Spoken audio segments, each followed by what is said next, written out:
Assalamualaikum warahmatullahi wabarakatuh. Alhamdulillahirrabbilalamin. Wabihi nasta'in ala umurid dunya waddin. Wassalatu wassalamu ala asrofil anbiya wal mursalin wa ala alihi wa sahbihi ajma'in, amma ba'du. Baik, terima kasih teman-teman atas waktunya. Selamat pagi untuk Bapak dosen Faiz Arif Jamil MAK beserta teman-teman di kelas G semester 4 Ekonomi Syariah. Kami dari kelompok 6 akan mempresentasikan materi mengenai bauran pemasaran.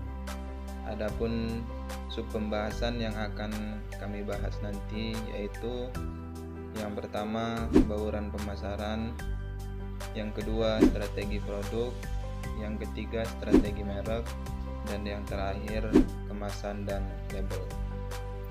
Baik, langsung saja kita mulai presentasi materi yang pertama yang akan disampaikan oleh saya sendiri.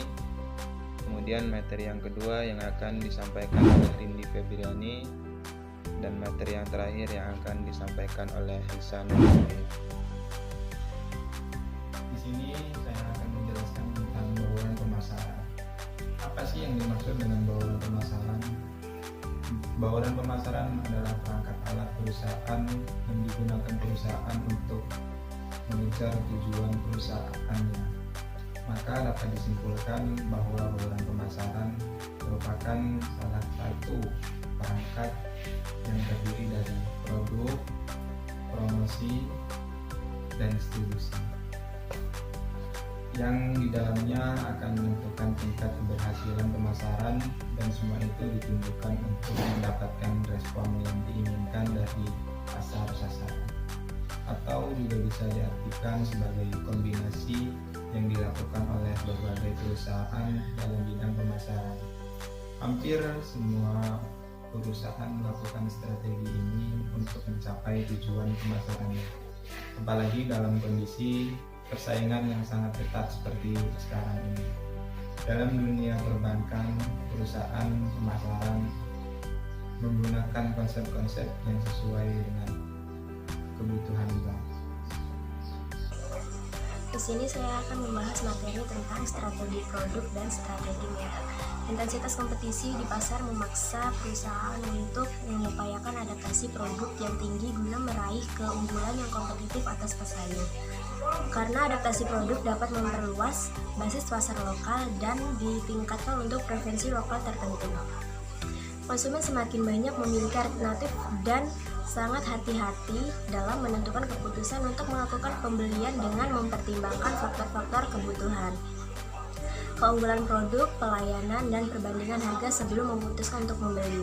Dari faktor-faktor tersebut, keunggulan produk termasuk ke dalam pertimbangan utama sebelum membeli. Keunggulan kompetitif suatu produk merupakan salah satu faktor penentu dari kesuksesan produk baru, di mana kesuksesan produk tersebut diukur dengan parameter jumlah penjualan. Lalu selanjutnya strategi merek. Strategi merek meliputi pemilihan unsur merek, penentuan dimensi citra atau image, dan perencanaan strategi pemerekan. Pemilihan unsur merek adalah ketidakmampuan dilihat pada nama merek, barang atau jasa memiliki implikasi bagi pilihan merek. Unsur merek lain adalah logo, simbol, karakter, dan slogan juga mampu menggantikan tugas lama dan melengkapi nama merek sehingga mampu membangun kesadaran akan merek dalam citra merek. Dalam konteks pemilihan unsur merek meliputi dua bagian, yaitu merek dan citra merek.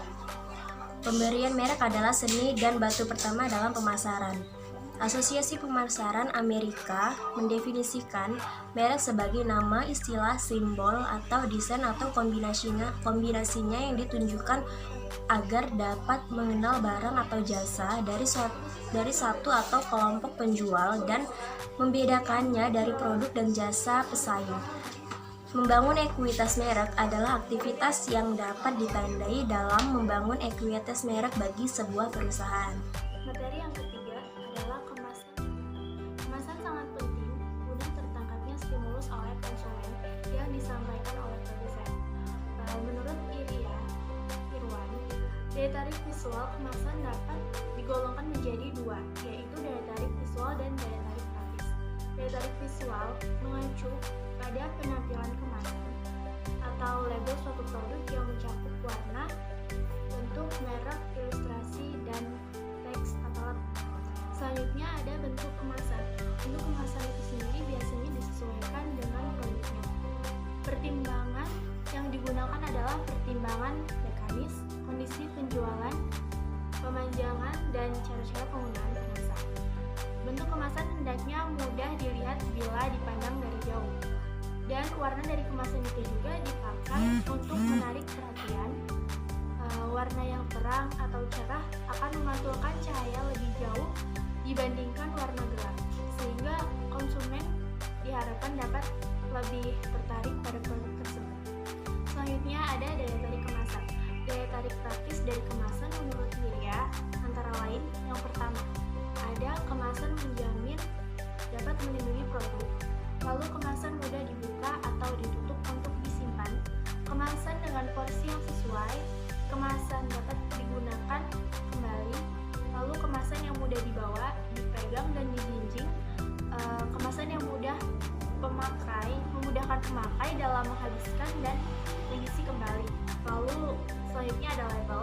Label itu tidak dapat dipisahkan dari kemasan. Label menurut Clotter adalah tempelan sederhana pada produk atau gambar yang dirancang dengan rumit yang merupakan suatu kesatuan yang dalam kemasan. Label merupakan bagian dari kemasan secara keseluruhan dan harus dipertimbangkan pada tahap awal dalam proses desain kemasan. Label juga bisa hanya mencantumkan merek atau dapat pula mencantumkan informasi. Label pada dasarnya mempunyai beberapa fungsi, yaitu mengidentifikasi dan merek juga menentukan kelas produk. Dan di dalam label tentunya ada merek. Merek atau logo merupakan tanda atau lambang sebagai identifikasi suatu produk. Merek atau logo dipakai untuk meningkatkan daya tarik konsumen. Merek atau logo dipandang dapat meningkatkan gengsi atau status seorang pembeli.